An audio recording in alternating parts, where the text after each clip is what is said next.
Audio Jungle. Audio Jungle. Audio Jungle. तो hey guys, आप लोगों का स्वागत है मेरे यूट्यूब चैनल हॉरर स्टोरीज में। आज मैं आया हूँ आप लोगों के लिए फिर से भूतों से जुड़ी कुछ सच्ची डरावनी कहानियाँ, जो सुनकर आप लोग को जरूर मजा आएगा। तो हेडफोन लगाइए और मजे लीजिए इन सच्ची डरावनी कहानियों की। ये बड़ी अच्छी बात कही आप। तो शुरू करते हैं। ये पहली कहानी मुझे संजय ने भेजी है। संजय ने जैसे मुझे एक कहानी भेजी है, मैं आप लोग को भी वैसे ही सुनाऊंगा। तो कहानी शुरू करते हैं। मेरा नाम संजय है और मैं आज बहुत ही खुश हूँ, क्योंकि आज मेरा फॉरेस्ट ऑफिसर बनने का पहला दिन है। मुझे मेरे बचपन से ही जंगलों से बड़ा लगाव था, क्योंकि जंगल में एक अलग ही तरह की शांति होती है। इसलिए मैं बचपन से ही फॉरेस्ट ऑफिसर बनना चाहता था और आज जाकर मेरा वो सपना पूरा हुआ है। वैसे मेरी पहली पोस्टिंग इंडिया के सबसे बड़े माने जाए जंगल में हुई है। मैं आज जैसे ही अपनी ड्यूटी पे गया था, मुझे पता चला कि मुझे दिन की टाइमिंग वाली शिफ्ट पर रखा गया है और मेरा सरकारी कमरा जो मुझे वन विभाग की तरफ से मिला है, वो वन विभाग की चौकी से लगभग 1 किलोमीटर की दूरी पर है। ड्यूटी ज्वाइन करने के कुछ घंटे बाद मैं अपने कुछ साथियों के साथ जंगल में पेट्रोलिंग के लिए चला गया। आज का दिन यूं ही सबसे मेन जोन करते हुए और पेट्रोलिंग करते हुए बीत गया। अब शाम हो गई थी। अब वन विभाग वाली गाड़ी मुझे मेरे घर पर छोड़ चुकी थी।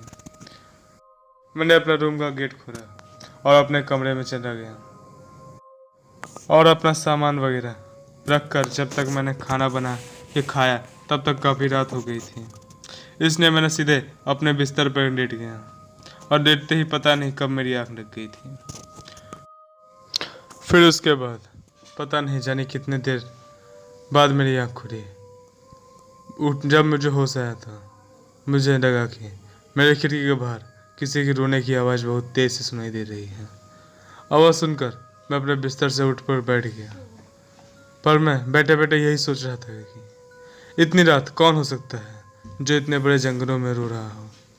उसके बाद मैंने सोचा क्या पता कहीं किसी को मदद की ज़रूरत हो। ये सोचकर मैं अपने बिस्तर से उठा और खिड़की के पास जाकर बाहर देखने की कोशिश करने लगा। पर मैंने जैसे ही बाहर देखा तो बाहर कुछ भी नहीं था, क्योंकि बाहर बहुत अंधेरा था। उसके बाद जैसे ही मैंने पीछे अपने बिस्तर की तरफ मुड़ा, तभी वो रोने की आवाज़ और तेज़ होने लगी। फिर उसके बाद मैंने सोचा चलो एक बार बाहर देख ही आता हूँ, कहीं किसी को मेरी मदद की ज़रूरत होगी। मैं अपने घर से बाहर निकल पड़ा, घर के पीछे की तरफ जा लगा। अंधेरा काफ़ी था। मैं उस अंधेरी रात में जाने जाने कैसे तैसे चल रहा था। मेरी चलने की आवाज़ से जंगल में जो सन्नाटा था वो भंग हो गया था, क्योंकि मेरे पैरों के नीचे जंगलों के सूखे रूखे पत्ते पड़े थे, जिस पर मैं चढ़ते हुए आगे बढ़ रहा था। वो आवाज़ बहुत ज़्यादा तो नहीं थी, पर रात के अंधेरे में वो आवाज़ बिल्कुल गूंज रही थी। उसके बाद मैं चलते चलते जैसे ही अपने घर के पीछे पहुंचा था, वो रोने की आवाज़ मुझे काफ़ी साफ साफ सुनाई देने लगी। घर के पीछे ही पहुंचते मैंने ज़ोर से आवाज़ लगाई और कहा कौन है वहाँ पर मेरी इतनी ज़ोर से बोलने के बाद भी किसी ने कोई जवाब नहीं दिया। पर जो कोई भी था वो लगातार अभी भी रोए जा रहा था। उसके बाद मैं थोड़ा और आगे बढ़ा। जैसे तैसे मैं आगे बढ़ ही रहा था कि वैसी आवाज़ बढ़ ही रही थी। मैं बोल रहा था अरे कोई है, मुझे जवाब दो, डरो मत, मैं तुम्हारी मदद करने के लिए आया हूँ। मुझे नहीं पता मेरी बात किसने सुनी या ना सुनी, पर मुझे कोई जवाब ना मिलने से मैंने खुद से ही कहा अबे होगा कोई, छोड़ो मुझे क्या। इतना बोलकर मैं जैसे ही वापस घर की ओर जाने लगा था, तभी मैंने अपने टॉर्च की रोशनी में जो देखा, मुझे थोड़ी दूर पर एक लड़की बैठी हुई थी। उसी की रोने की आवाज़ इतनी देर से आ रही थी। उसे देखने के बाद मैंने वहीं खड़े खड़े मुझे आवाज़ लगाई और ज़ोर से कहा कौन हो आप और यहाँ क्या हुआ है आपको, आप रो क्यों रही हो। मेरा इतना बोलने के बाद ही लड़की ने फिर से अपना सर ऊपर करा और बिना कुछ बोले अपना सिर नीचे करके रोने लगी।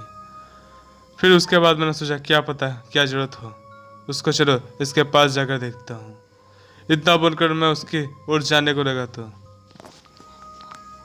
और फिर उसके पास जाकर मैंने कहा, आप ठीक तो हैं और क्या हुआ है आपको? मेरा इतना बोलने के बाद भी उस लड़की ने अपना सर थोड़ा सा ऊपर किया और अपने हाथ से एक तरफ इशारा करने लगी और कुछ ही देर बाद फिर से उसने अपना सर नीचे किया और रोने लगी। मुझे तो कुछ समझ में नहीं आ रहा था कि यह अजीब लड़की इतनी रात को यहाँ पे क्या कर रही है। मैंने उसी तरफ देखा जिस तरफ उसने अपने हाथ से इशारा किया था, तो मेरी आंखें फटी की फटी रह गई। मुझे विश्वास नहीं हुआ कि ये मेरी आंखों के सामने क्या हो रहा है। मेरे शरीर का सारा खून जम गया। मैंने देखा कि जिस तरफ उसने अपने हाथ से इशारा किया था उस तरफ उसी लड़की की लाश पड़ी हुई है।